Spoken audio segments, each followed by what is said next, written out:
What's up, YouTube? I hope you're doing alright. It's Blaze, December 29th, 2018. Family, friends, subscribers, random viewers, hello. So this one, I'm just going to try to talk about sadness and personal responsibility of yourself. So the easiest thing for me to do to relate a topic to something is to relate it to myself, because it's the subjective experience that I'm stuck with. So it's the closest thing I have to these feelings and concepts. So recently I've been going through this phase of stagnation, sort of, but really just paralyzation mentally and physically.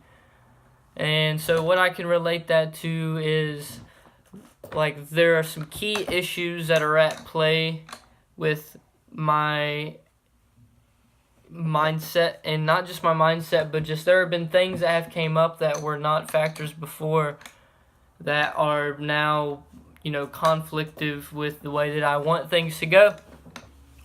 And so these issues relate from anything to me recently becoming unemployed, not having any financial backing, really, not having any savings, not having a vehicle, just generally kind of struggling in modern America. I don't have,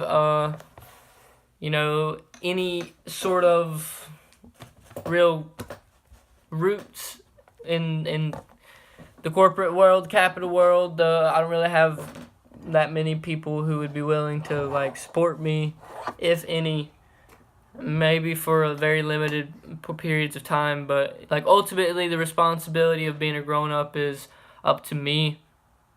And so coming to the realization of that, especially after losing my job, has been something that has kind of paralyzed me to an extent. Knowing how much work it's going to take, and knowing how difficult it will most likely be for me to, reach the goals that I set, has kind of made me, or I've done it to myself, but kind of led me to not take as much action as is needed.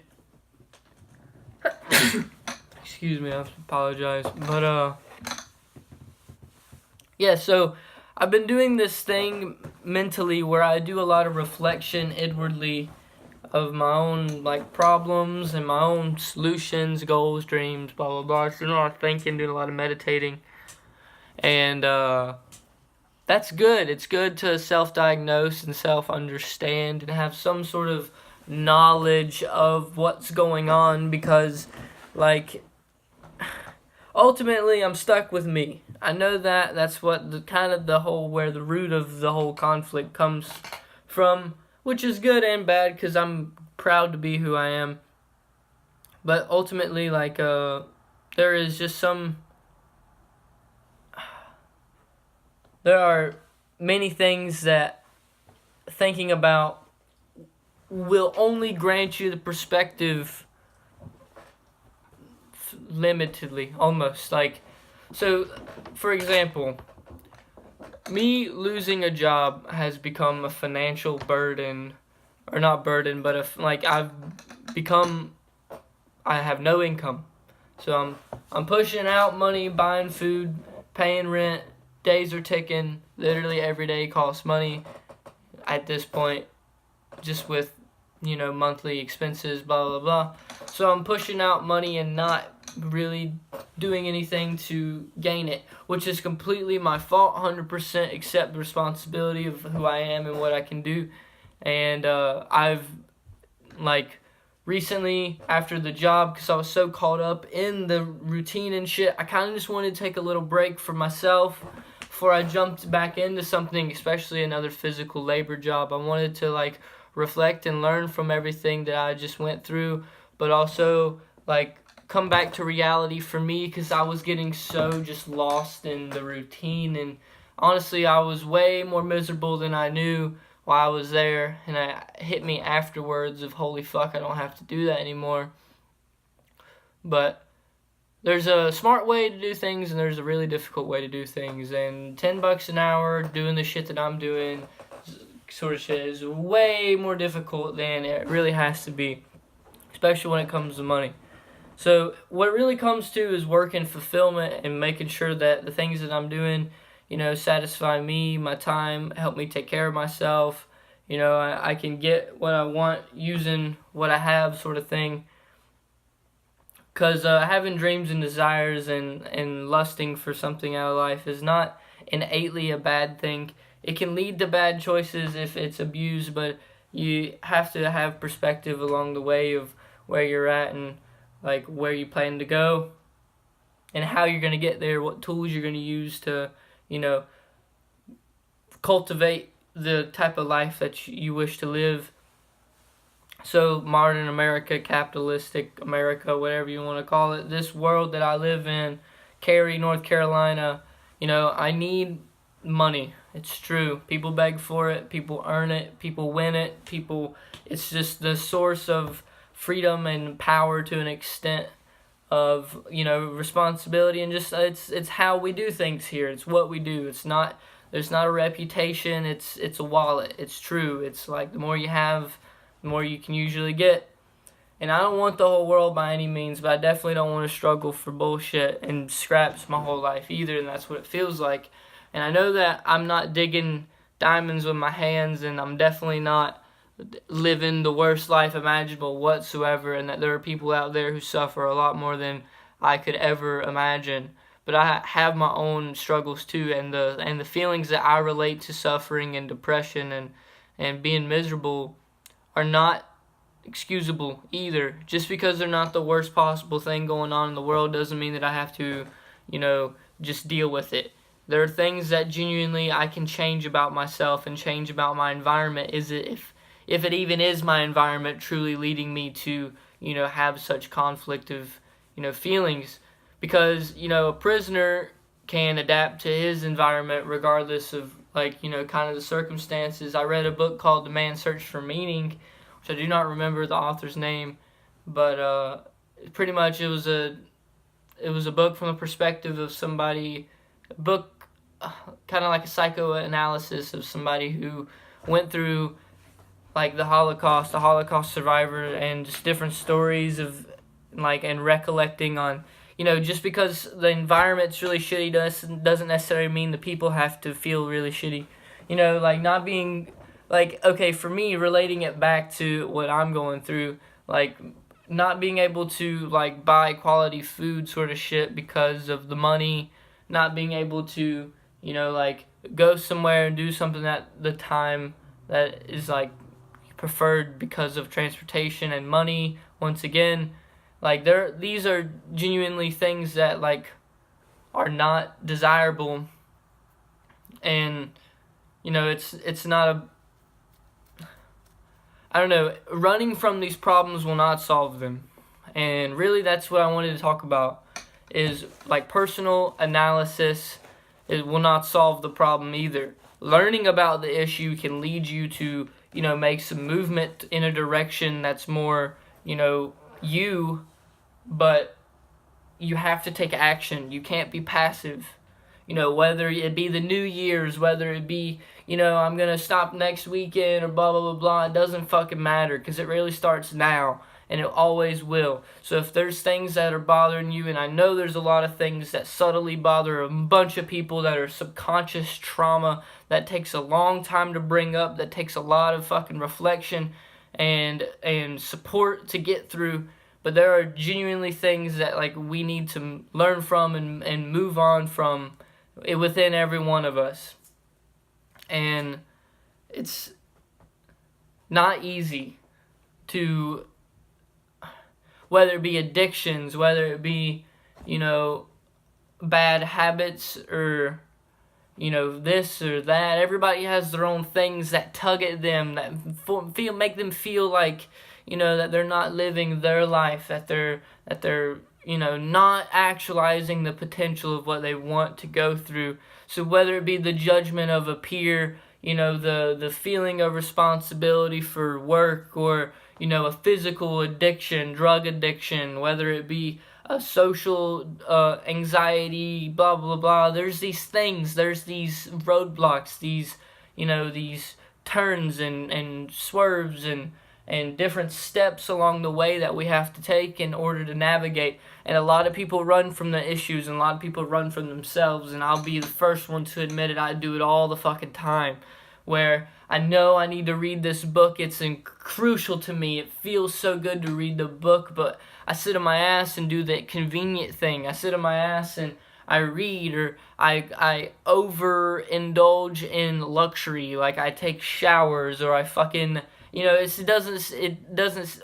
I sit on my ass and I don't read. I sit on my ass, and that's why I meant sad. And I like watch some shit on my phone, or I cook some food, or I basically waste my fucking time procrastinating this thing. Like even making this video. I wanted to make this video like 3 fucking days ago, but I've been sitting there overanalyzing it and paralyzed by the very concept of like getting up and having the responsibility of saying these words in a fucking format that helps another and myself. It's not hard to do, but it takes another part of you to really do the things that mean a lot for you. And so like reading this book honestly is not a chore, and it's funny because that's not why I'm procrastinating it. I'm procrastinating it because it's about a topic that's going to teach me crucial lessons, and for me to learn this is going to take real like hardship of the self, and like breaking down some of the walls that are within me to overcome and adapt to new lifestyles and circumstances and shit, and learning about things that might not necessarily please the ego sort of shit that's going on with me right now anyway. So I just push it off and push it off and push it off until it becomes this jarring alert fucking in my head of read the book, you idiot, or you're gonna have problems. And it's like, that's how I do lots of things. Where this work situation, I've been procrastinating it for a week, basically with this excuse that, oh, I wanted to take a few days off anyway, so I'm just gonna wait till the New Year's, and I'm gonna really kickstart it. I'm really gonna push ahead. And like, come on, like that's bullshit. That's not gonna help me, and that's not gonna help you if you decide to do something like that either. Like, yeah, understanding that there are times for things, and you can't always do everything at once, but like, if you genuinely know you can do something right now and it's the thing that you want to do, and you're just like, maybe later, that's a you thing completely. That's like, you're the reason that you're not going and flowing in the direction you choose to. You navigate this, this vehicle of yourself, and you push through circumstances that are worth it to you, and you retract from some situations that are not worth it from you. And it's like, you may not have an ultimate choice of the direction of everything and ultimate power. I don't know about that, but you definitely have some moderate degree of control over the self, and you can structuralize and actualize what you want to become. So let me hit some notes real fast. But basically, it's like facing the fire. Literally, it's like seeing this issue, this nagging thing behind you, and just looking at it with superiority, and knowing that there are bigger problems down the road that you'll have to face, and that this little thing shouldn't bother you to the extent of forever, whether it be anything. Because I know it's a weird concept to think of, but when I relate, and it's a stoic belief, and I really think it works for me personally, but the self kind of knowledge that comes from, just reflecting on death. So mortality, the fact that what I am, what I carry, what I bring will cease to exist and may be completely meaningless in fucking million, billion years, whatever, it doesn't even matter. Throughout time, seems that things kind of crumble. And reflecting on my own mortality brings into perspective how the once huge things like work and the book and this and that, and I'm not going to go too personal with it, but all these little things start to kind of reformat the way that they are in my head, because now there's this big thing, And it's a weird concept, but this isn't one you can fight. Death isn't something that you can necessarily run from. So you may be able to like choose the timing of your death, but you can't choose the fact that it's gonna happen regardless of you, or like regardless of your choice. It's just, it seems to be the direction of things. But all these jarring, immediate issues, whether they be something that is about yourself that needs to be fixed, or something that's going on within your immediate environment that needs to be fixed, this or that or whatever, there's always worse. And knowing that can kind of help you, motivate yourself to get up and, like feel better and set goals and, like take action. We need movement. When things are too still, you'll notice you need movement. So there are like key questions to ask yourself during these times of hardship and of depression, of sadness, of conflict. Like, why do I feel like this? What do I want to feel like? What really matters to me? And what lessons can I, extract from this time of hardship? Like, knowing that things are rhythmic and that what's going on today will not be what's going on tomorrow can also motivate you to, like, grant you a new perspective on things. So I kind of blabbered, and honestly, I feel like I didn't really hit the topic in the way that I wanted to mentally, but I did get some of it off my chest, and it feels good. So, adios, mi amigos. I love you very much. Sweet YouTube people.